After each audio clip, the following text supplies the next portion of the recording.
reached. Capacity trade or beyond trade. It is. It's a giant deal with lots of countries because, as you know, Ursula represents a lot of countries, not one country. It's not easy for you. It's because a lot of very different countries, great countries, but some are strong with cars, some are strong with agriculture.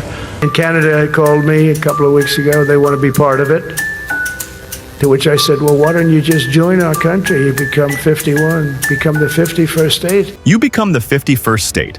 That's what one Canadian commentator said this week, responding to President Donald Trump's latest trade demand. It was a line drenched in sarcasm, but it cut deep. Because behind the soundbite lies a growing feeling that Washington's heavy hand is trying once again to dictate the terms of its northern neighbor's economy. This time, the battle isn't over pipelines or autos.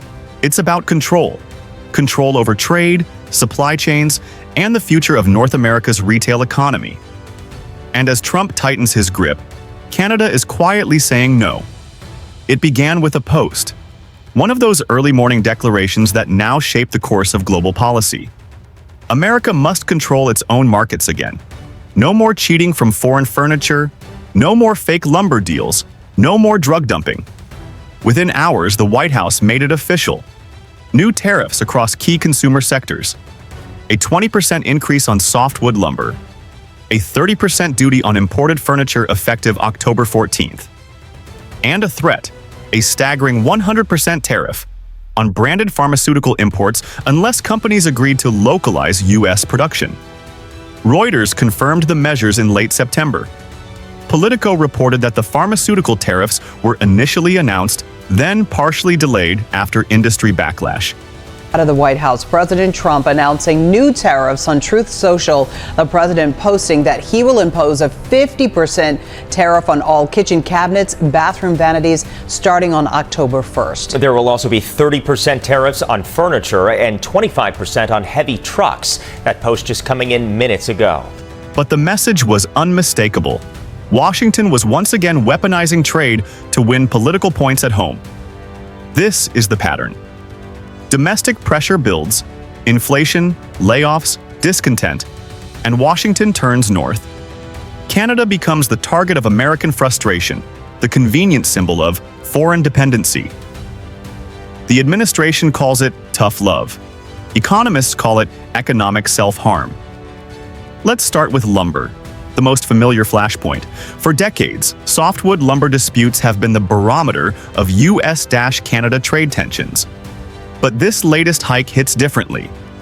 With American housing demand still soft and builders already paying record prices, the new duty instantly raised the cost of every new home project from Maine to Oregon. By October 2nd, U.S. housing associations were warning that an average new home would cost $1,200 more simply because of tariff pass-through. In Vancouver and Quebec, sawmills saw opportunity. Canadian exporters, long used to U.S. uncertainty, had already diversified, sending more shipments to Europe and Asia under free trade deals negotiated over the past decade. So while the U.S. consumer paid more, Canadian mills found new customers. And that's the deeper story here. Every new tariff meant to punish Canada is accelerating its pivot away from the United States. Furniture tells the same story, only faster. The 30% tariff, effective October 14th, hit an industry that's deeply integrated. Fabrics from Quebec, frames from North Carolina, foam from Ontario, finished products assembled in Tennessee or Toronto. Trump's move fractured that ecosystem overnight. Retailers like Wayfair, IKEA, and even small regional chains immediately signaled higher prices. Analysts warned that Made in America furniture wasn't ready to fill the gap. Not yet. The U.S. had lost much of its mid-tier furniture manufacturing decades ago. What replaced it was a North American ecosystem, part American, part Canadian, part Asian. Tariffs broke those links. And when you break supply chains, you don't just change prices, you change trust. In Nebraska, one example captured that perfectly.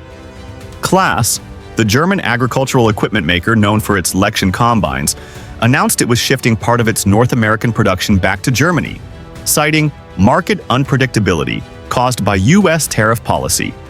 Nebraska Public Media confirmed that some manufacturing for Canadian and overseas orders would move abroad rather than expand locally. Think about that. A company operating in the U.S. Midwest, the heart of Trump's base, decided that tariff risk made America too uncertain a place to invest. That's not a trade win.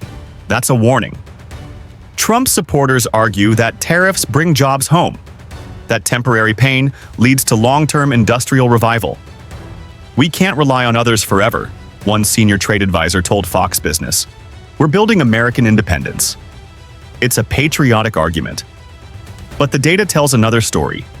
Independent analyses from the Peterson Institute and the U.S. International Trade Commission show that tariffs from 2018 to 2024 reduced real GDP growth by 0.4% and cost American consumers billions in higher prices. The manufacturing revival that was promised? It never came. The uncertainty kept investors on the sidelines, and now, in 2025, we're watching the same movie again, only with higher stakes. Because this time, Canada is not standing still. Ottawa is executing a diversification plan years in the making. The Canada-Indonesia Comprehensive Economic Partnership Agreement, or CEPA, eliminates tariffs on over 95% of traded goods between the two nations, signed and celebrated by Prime Minister Justin Trudeau. Earlier this year, CEPA opens the door to a fast-growing Southeast Asian market for everything from timber to clean tech components. In plain terms, every time Washington closes a door, Canada opens a new one. And it's not just about economics. There's a strategic dimension, one Washington may regret. Take the ongoing submarine procurement project.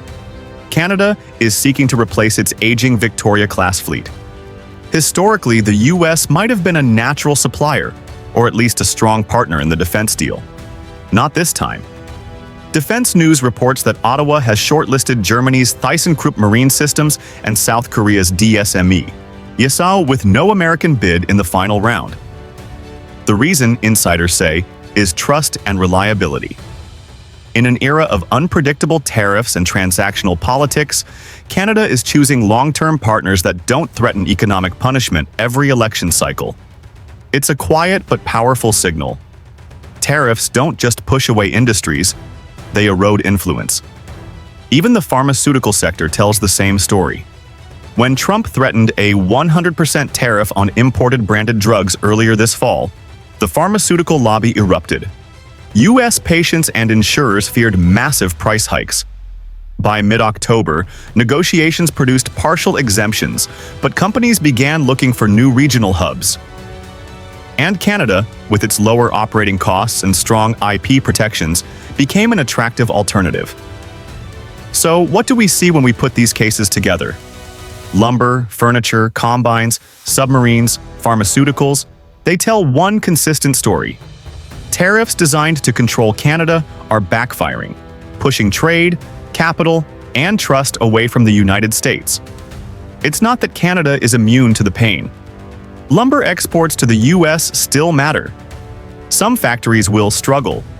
But the strategic response, diversification, new partnerships, and industrial resilience, is reshaping the map.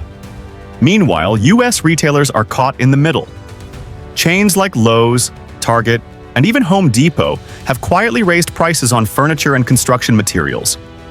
Independent builders and local retailers face shortages and long delivery times. For everyday Americans, this isn't an abstract debate. It's a price tag. One analyst from Bloomberg summed it up bluntly. Tariffs are a political message disguised as an economic tool. They look tough, but they act like a tax Trump insists the pain is temporary. That the next wave of reshoring will prove the critics wrong. But history is stubborn. The same policies tried before have delivered the same results. Higher prices, fewer exports, and strained alliances.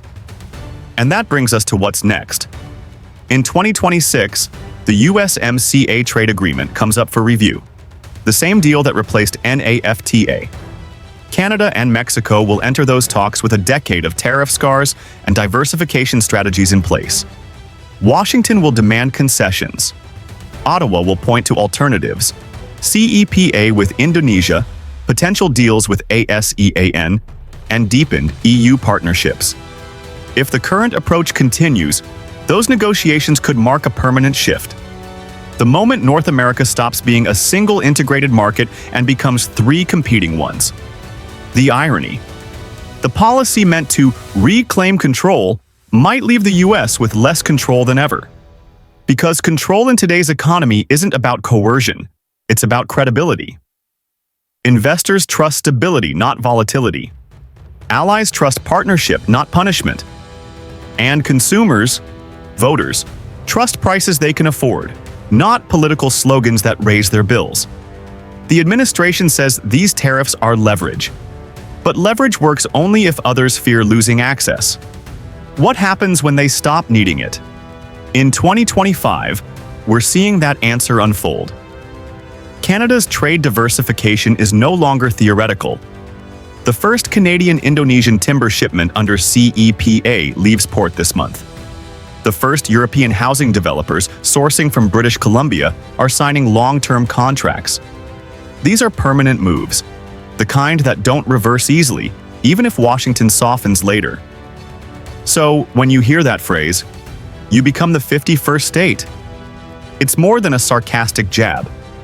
It's a reflection of something deeper, a fear of dependency and a determination to escape it. Canada doesn't want to be a political prop in another election year tariff war. It wants stability, autonomy, and diversified trade. And that, perhaps, is the unintended legacy of America's tariff strategy. Not a revival of manufacturing, but the rise of self-reliant allies. Every combine that leaves Nebraska for Germany, every submarine deal that skips the US, every pharmaceutical contract that relocates to Ontario. Each one chips away at the very influence tariffs were meant to restore. By trying to force loyalty, Washington may be teaching its partners independence. That's the paradox. Tariffs can demand obedience, but they can't buy trust. And in the end, trade isn't about dominance. It's about interdependence, a balance that both sides need, but only one seems to understand right now. What looked like a show of strength is turning into a long-term gamble, one that could leave American consumers paying more, US industries investing less, and Canada stronger than ever. Policy can pressure, but it can't rebuild credibility. The question now is whether Washington will learn that lesson, or watch its closest ally turn the page. If you found this analysis insightful, make sure to subscribe to Traveling Vibes for more investigative stories that reveal how global politics and everyday economics collide.